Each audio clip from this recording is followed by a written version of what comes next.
श्री भारती रमण मुख्य प्राणांतर्गत श्री हरये नमः. श्री गुरुभ्यो नमः. श्री हरि प्रेरणेया श्री हरि प्रीत्यर्थम.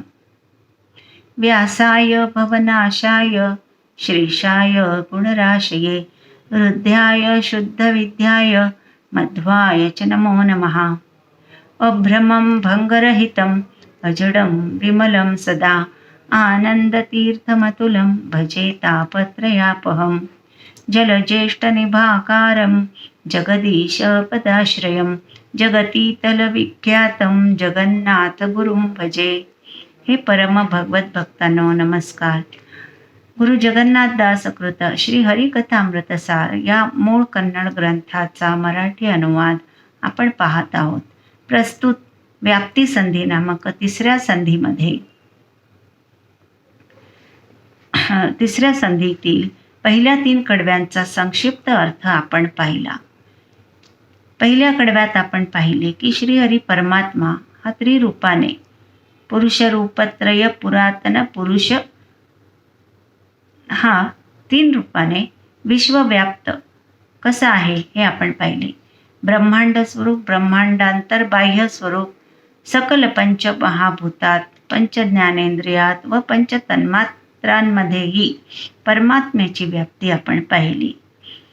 या पुढील कडव्यांमध्ये कडवे क्रमांक 4 आणि 5 यामध्ये आपण पाहणार आहोत सकलेंद्रियांमध्ये गुणांमध्येही श्री हरी परमात्मा कसा व्याप्त आहे. तर प्रस्तुत आहे कडवे क्रमांक 4. प्रथम मूळ कन्नड कडवे.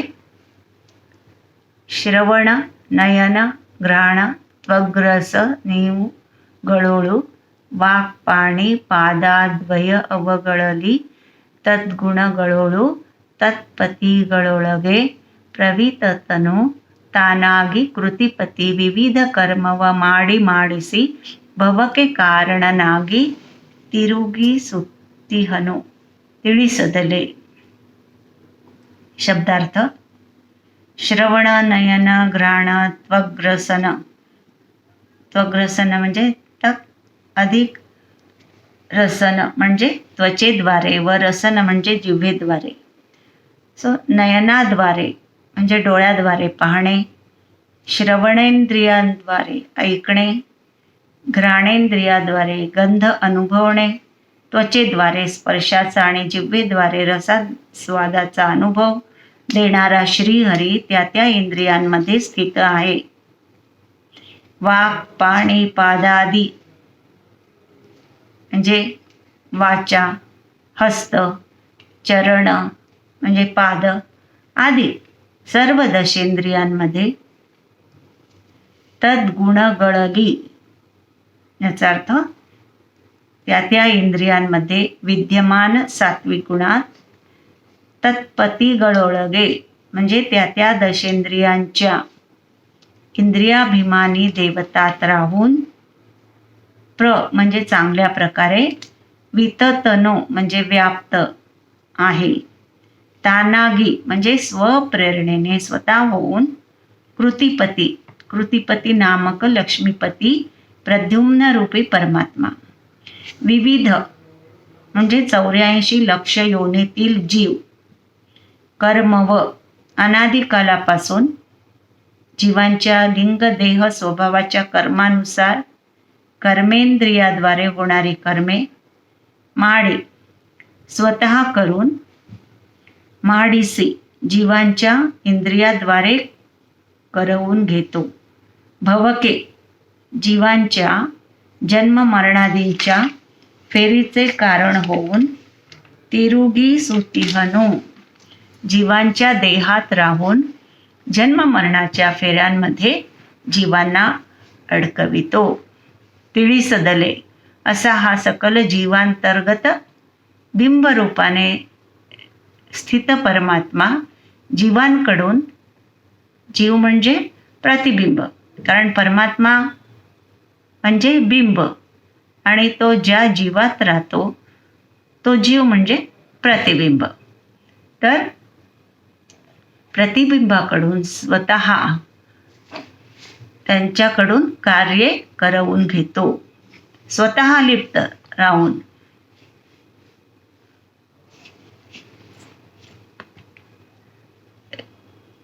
येथे आपण पंच ज्ञानेंद्रिये आणि पंच कर्मेंद्रिये व त्या इंद्रियांच्या अभिमानी देवता कोणत्या आहेत हे थोडक्यात पाहूया.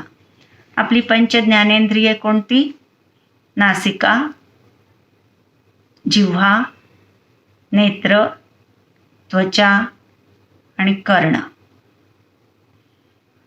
तन्मात्रा कोणत्या आहेत? नासिकांना पासून आपणास गंध मिळतो म्हणून तन्मात्रा गंध.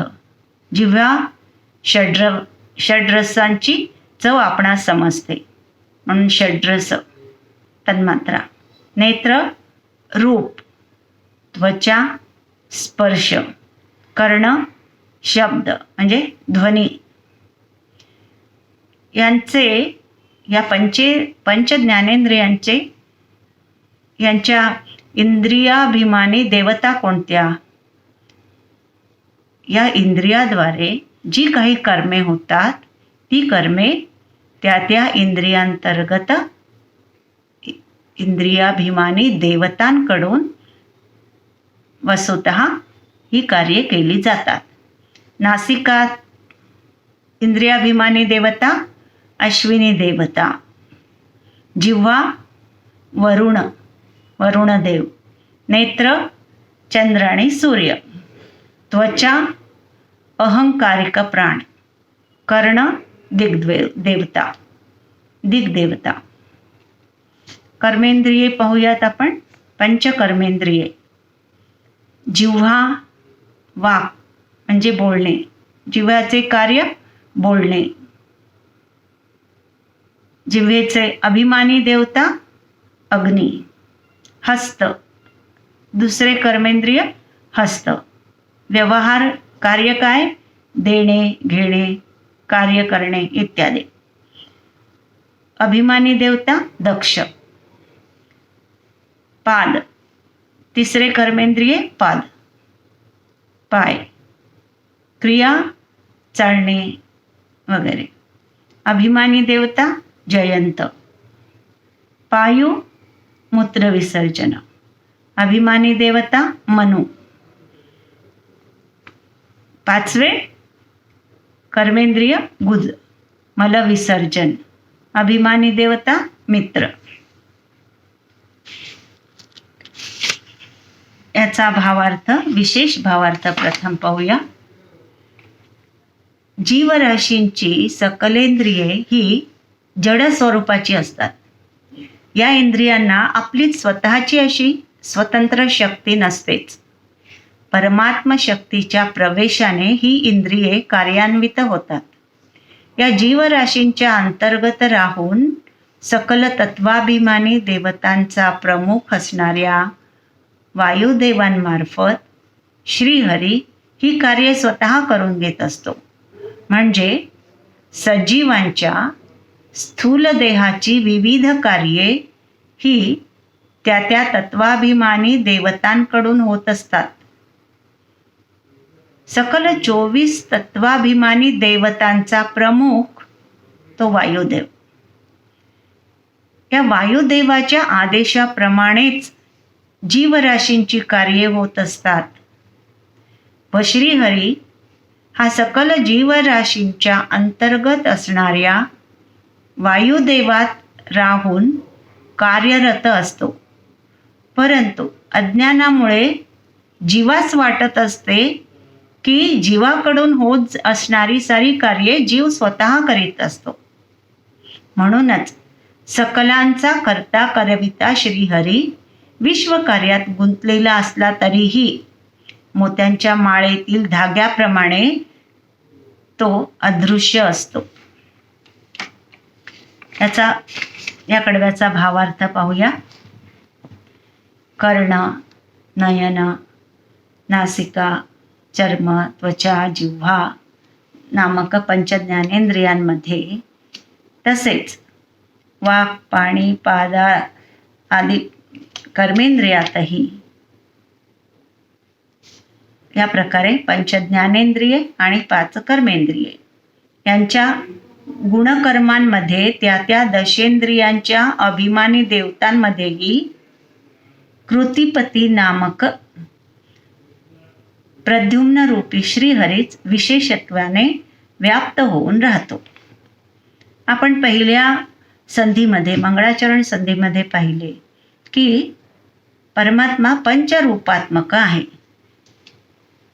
पंचरूपात्मक हे पंचरूप कोणते? तर श्रीहरीची पंचरूपे याप्रमाणे आहेत. आणि श्रीहरी समवेत निरंतर श्रीहरी पत्नी महालक्ष्मी ही असतेच. जेव्हा जेव्हा श्रीहरीची पंचरूपे आपण पाहतो त्याचबरोबर पत्नी श्रीहरी पत्नी महालक्ष्मीची ही पंचरूपे कोणती असतात हे आपण पाहूया. नारायण नामक परमात्मा, त्याची पत्नी ही महालक्ष्मी.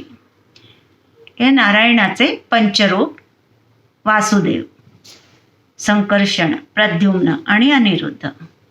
तर वासुदेव नामक श्रीहरीची पत्नी म्हणजे माया, संकर्षण नामक श्रीहरीची पत्नी जया, प्रद्युम्न नामक श्रीहरीची पत्नी कृती आणि अनिरुद्ध नामक श्रीहरीची पत्नी म्हणजे शांती. ही झाली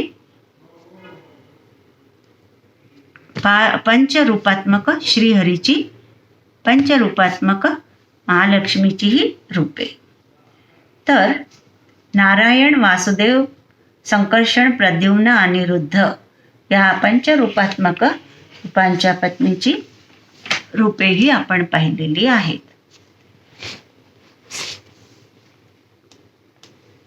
सत्व, रज, तमो गुणानुरूप नानाविध कर्मे सकल जीवराशीकडून स्वतः परमात्मा करवून घेतो व संसारातील त्यांच्या म्हणजे या जीवराशींच्या जन्म मरणाच्या फेऱ्यास त्यांना अडकवून स्वतः कारणीभूत ठरवून स्वतः मात्र अगोचर म्हणजे अदृश्य असतो.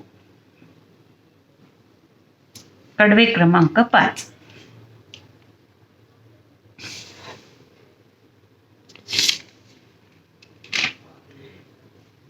गुणी गुण गळोळ गिद्दू गुणी गुण नेनेसुवनु.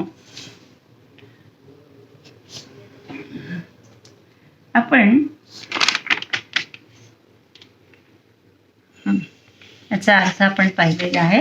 आता कडवे क्रमांक 5 चा मूळ कडवे, कन्नड कडवे पाहूया. गुणी गुण गळोळ गिद्दू गुणी गुण नेनिसुवनु गुणबद्ध नागदे गुणज पुण्या पुण्यफल ब्रह्मादी चेतनके उणिसुत वरोळगिದ್ದು ವೃಜಿನಾರ್ದನ ಚಿದಾನಂದೈಕ ದೇಹನು ಕೊನೆಗೆ ಸಚರಾಚರ ಜಗದ್ಗುವ ನಿಪನ್ ವ್ಯಯನು. शब्दार्थ गुणी गुण गळोळगिದ್ದು याचा अर्थ गुण 3 प्रकारचे म्हणून विश्वात त्रिगुणात्मक जन असतात. पहिले गुण सत्वगुणी, जे सद्गुणी सुखकारक भगवत भक्त जन असतात व विष्णूलाच सर्वोत्तम मानतात, विष्णूचे सर्वोत्तमत्व समजावून घेतात. दुसरे रजोगुण, नित्य संसार सुखात रममाण होणारे, सुख दुःख संमिश्र स्वरूप अनुभवणारे, परंतु विष्णूविषयी तारतम्याचा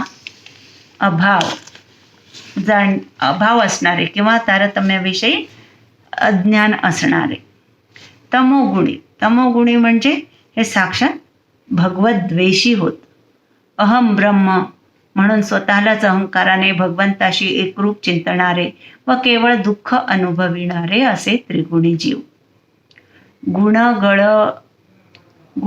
गळोळगिದ್ದು वर सांगितल्याप्रमाणे त्यांच्या या त्रिविध गुणजीवांच्या गुणधर्मांमध्ये परमात्मा राहून गुणी गुण नेनिसुवनु त्रिगुणी जीवातील गुणांच्या सांकेतिक रूपाने लिंग देहात राहून गुणज त्रिगुणात्मक लिंगदेह घेऊन लिंगदेहास आच्छादिलेल्या आवरणाने निर्मित गुण गुणबद्ध नागदे म्हणजे या शब्दाचा अर्थ आहे या त्रिगुणात्मक लिंगदेह बद्ध होऊन न राहता लिंगदेहावर वैषयिक लिंगदेह यावर महत्तत्व शरीर त्यावर अहंकार तत्व त्यावर पंचभूतात्मक अशा पंच आवरणासहित जीवांचा स्थूल देह असतो. या देहात 24 तत्वे असतात. या देहांना परंपरेने उत्पत्ती असते. 24 तत्वांचा परिचय आपण पहिल्याच मंगळाचरण संधीमध्ये पाहिलेला आहे. पुण्यफल इंद्रियाद्वारे भगवत भक्ती भगवत प्रेम निर्माण करणारे पुण्यकर्म व पापकर्मापासून प्राप्त फल. पुण्यफल म्हणजे इंद्रियाद्वारे भगवत भक्ती भगवत प्रेम निर्माण करणारे पुण्यकर्म व तसेच पापकर्मापासूनही प्राप्त होणारे फल. ब्रह्मादी चेतनके म्हणजे ब्रह्मदेव आणि ब्रह्मदेवापासून ते कलीपर्यंत समस्त तत्वाभिमानी देवतांना आणि लिंगदेह धारक समस्त जीवसमूहांना त्यांच्या योग्यतानुसार पुण्यफल आणि पापफले देऊ करतो. उणीसुत म्हणजे त्रिगुणी जीवसमूहाला त्यांच्या योग्यतेनुसार कर्मे करवून बिंबरूपी परमात्मा श्रीहरी परमात्मा हाच बिंबरूपी परमात्मा होय. तर या बिंबक्रियाद्वारे आपला स्वाख्य भाग आपण स्वतः स्वीकारून तत्वपतीद्वारा देहगत जीवांना कर्मफल भोगावयास लागतो. वृजिनार्दन वैजिन म्हणजे पापांचे, अर्दन म्हणजे नाशकारक नाश करणारा. चिदानंदैक चित म्हणजे ज्ञान, आनंद म्हणजे संतोष. एक म्हणजे अनुपम असा ज्ञानानंद रूपी एकमेवाद्वितीय देहनो अप्राकृतिक अदृश्य अप्राकृतिक देह असणारा म्हणजे ज्याला देहच नाही असा ज्ञानानंदमय अदृश्य असणारा ज्ञानानंदमय शरीरधारी. त्याचा देह कसा आहे तर पंच भौतिक शरीर नसून अप्राकृतिक आहे म्हणजेच ज्ञानानंदमय शरीर. कोनेगे म्हणजे अंती. जगद्भूक संकर्षण रूपाने समस्त चराचर उदरी सामावून घेतो. चर म्हणजे सजीव जंगम, चराचर, आचर म्हणजे स्थावर, भूक म्हणजे श्रीनारायण मुखाद्वारे चराचर विश्व आपल्या उदरात सामावून घेतो. अव्ययनो म्हणजे शाश्वत रूपी परमात्मा. प्रथम याचा विशेष भावार्थ पाहूया. या कडव्याचा अर्थ समजून घेण्यासाठी प्रथम पहिला मुद्दा ज्ञान, दुसरा मुद्दा भक्ती, तिसरा मुद्दा स्वातंत्र्य. या निकषानुसार परमात्मा आणि जीवात्मा यातील भेद पाहूयात.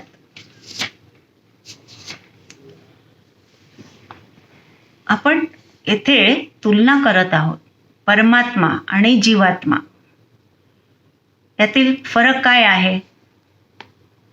म्हणजे अहम ब्रह्मास्मी, मीच स्वतः ब्रह्म आहे, परब्रह्म आहे असे का म्हणू नये. याचे कारण जीव आणि परमात्मा यात भेद आहे आणि हा भेद निरंतर राहणार आहे म्हणजे शाश्वत आहे. तर तुलना करताना 3 निकष आपण येथे पाहत आहोत. ज्ञान, भक्ती, शक्ती आणि स्वातंत्र्य. ज्ञान, परमात्म्याचे ज्ञान किती आहे तर परमात्मा सर्वज्ञ आहे, परमात्मा ज्ञानस्वरूप आहे.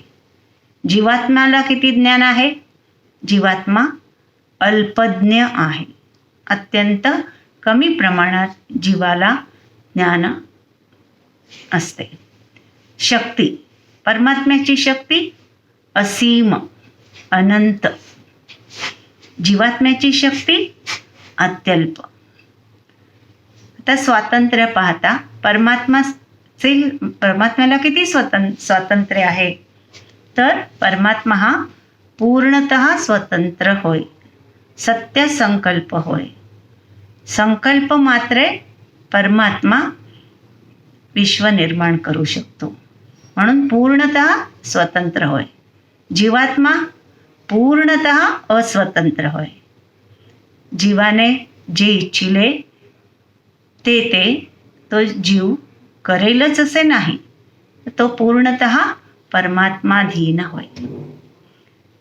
आता अनादी अनंत अशा श्रीहरीच्या अक्षरोत्तमाच्या म्हणजे पुरुषोत्तमाच्या हृदय कमलात श्रीहरिपत्नी व श्रीहरीची सर्वोत्तम भक्त असणारी पत्नी श्री महालक्ष्मी अनादिकालापासून अनंत कालापर्यंत निवास करून असते.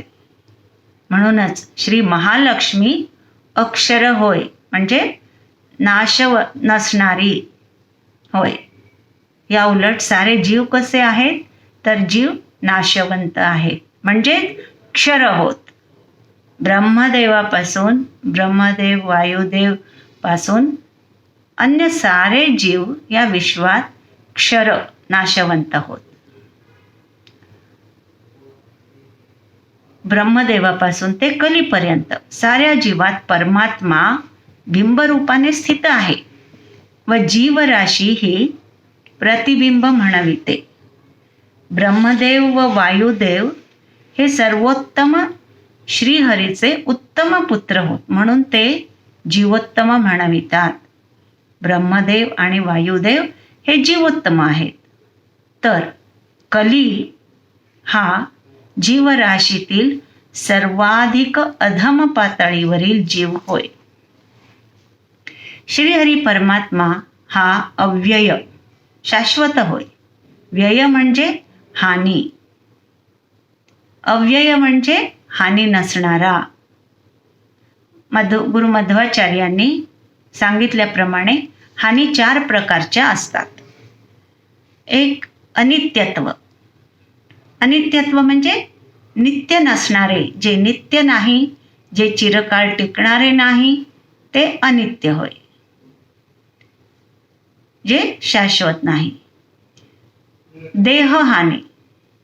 देहहानी म्हणजे देहाला कालमर्यादा असणे. तिसरा मुद्दा दुःख प्राप्ती. दुःख आहे किंवा नाही, दुःखाची अनुभूती होते किंवा नाही. अपूर्णता म्हणजे पूर्णतेचा अभाव. परमात्मा, महालक्ष्मी, ब्रह्मदेव, वायुदेव आणि साधारण जीवांच्या संदर्भातील हानी हा मुद्दा पाहता तर त्यांचे स्वरूप आपण पुढील प्रमाणे सांगू शकतो. आपण हे 4 गुण पाहूयात. 4 गुण आहेत: अनित्यत्व, देहहानी, दुःख प्राप्ती आणि अपूर्णता. तर जीव आणि परमात्मा यातील भेद पाहूयात. परमात्म्याला अनित्यत्व आहे का? नाही. महालक्ष्मीला अनित्यत्व आहे का? तर नाही, कारण परमात्माच्या हृदयांतर्गत नेहमी महालक्ष्मीचा निवास असतो. परमात्मा आणि महालक्ष्मी, श्रीहरी महालक्ष्मी, नारायण महालक्ष्मी हे निरंतर नित्य दंपती होत. हे परस्परापासून कधीही वेगळे नसतातच. म्हणून दोघेही अनादी, दोघेही अनंत, म्हणून ते नित्य होत, त्यांना अनित्यत्व नाही. ब्रह्मदेव वायुदेवांना आहे का अनित्यत्व? तर आहे. साधारण जीव अर्थातच ते अनित्य होत. देहहानी. परमात्म्याला देहहानी आहे का? नाही. परमात्म्याच्या हृदयांतर्गत महालक्ष्मी आहे, म्हणून महालक्ष्मीला ही देहहानी नाही. ब्रह्मदेव वायुदेवांना देहहानी आहे का? तर होय. प्रलयकारात त्यांचेही शरीर त्यांना शरीराची हानी होते. साधारण जीव हानी आहेच, त्यांना जन्म मरण आहेतच, म्हणून देहहानी आहे. दुःखप्राप्ती, परमात्म्याला दुःखप्राप्ती आहे का? तर मुळीच नाही. कारण परमात्मा आनंदमय होय, ज्ञानमय होय, म्हणून परमात्म्याला दुःख कधीच नाही. महालक्ष्मी माऊलीलाही दुःख कधीही नाही. महालक्ष्मी आनंदमय ज्ञानमय होय. ब्रह्मदेव वायुदेव त्यांनाही दुःखप्राप्ती नाही. साधारण जीवांना मात्र दुःखप्राप्ती आहे. अपूर्णतेच्या बाबतीत काय सांगता येईल? परमात्मा पूर्ण होय, परमात्म्यामध्ये अपूर्णता नाहीच. ज्ञानमय आनंदमय सच्चिदानंद स्वरूप या परमात्म्याला अपूर्णता नाही. महालक्ष्मीला थोडीशी अपूर्णता आहे. याचं कारण महालक्ष्मी नेहमी श्रीहरीच्या स्वाधीन आहे, परमात्माच्या स्वाधीन आहे. पूर्णतः स्वातंत्र्य महालक्ष्मीला नाही, म्हणून ती अपूर्णता हा गुण महालक्ष्मीला लागू होतो. ब्रह्मदेव आहे, ब्रह्मदेव वायुदेवही श्री परमात्म्याच्या अधीनच आहेत. साधारण जीव तर आहेत. तर अनित्यत्व, देहहानी, दुःखप्राप्ती, अपूर्णता हे कोणतेही हानी परमात्म्याला नाही. पण महालक्ष्मीला एकच अपूर्णता बाबतीत महालक्ष्मी ही श्रीहरी स्वाधीन असल्यामुळे अपूर्णता आहे. बाकी वायुदेव आणि ब्रह्मदेवांच्या बाबतीत अनित्यत्व आहे, देहहानी आहे, परंतु त्यांना दुःखप्राप्ती नाही. त्यांच्या बाबतीत अपूर्णताही आहे. साधारण जीवांच्या बाबतीत हे चारही प्रकारचे हानी त्यांना अनुभवावी लागतात. अनित्यत्व आहे, देहहानी आहे, दुःखप्राप्ती आहे, अपूर्णता आहे. तर या कडव्याचा थोडक्यात भावार्थ, श्रीहरी गुणीगणांमध्ये म्हणजे त्रिगुणात्मक जीवांमध्ये, त्यांच्या गुणांमध्ये स्थित राहून गुणी म्हणजे ज्यांच्यामध्ये हे गुण आहेत ते, आणि गुण म्हणून संबोधित होतो. मात्र स्वतः या गुणांनी अबाधित राहून त्या गुणांपासून निर्माण होणारी पुण्य आणि पाप फले मात्र ब्रह्मादी चेतनांना देऊन त्यांच्यात स्थित होऊन पाप परिहार करतो.